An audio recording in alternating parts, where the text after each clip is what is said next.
Will is a key component.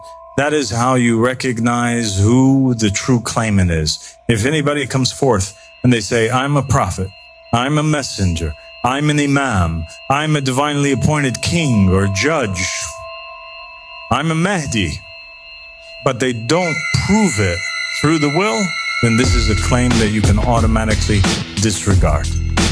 Another narration says, the one who claims this matter, what is his proof? He said he is asked about the halal and the haram. Why? Because he knows it, just like Simon Peter knew it, because he's the master of it, and the halal and the haram are in his hands.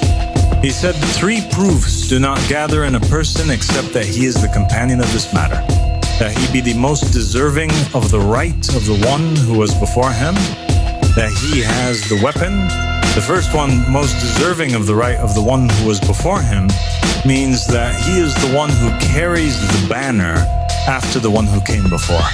So if you saw Ahmed al-Hassan moving forward, and he was the sole individual on the face of the earth that was calling towards the supremacy of God and calling towards the will and claiming that he's in it, you'll find that after Ahmed al-Hassan, nobody except for one man would do the exact same thing, and that's what you guys have seen for the past 10 years. Only I have carried the banner after him and claimed also to be in the will like him. He has the weapon, which is the knowledge, and that he be the owner, the companion. His name is mentioned in the apparent will.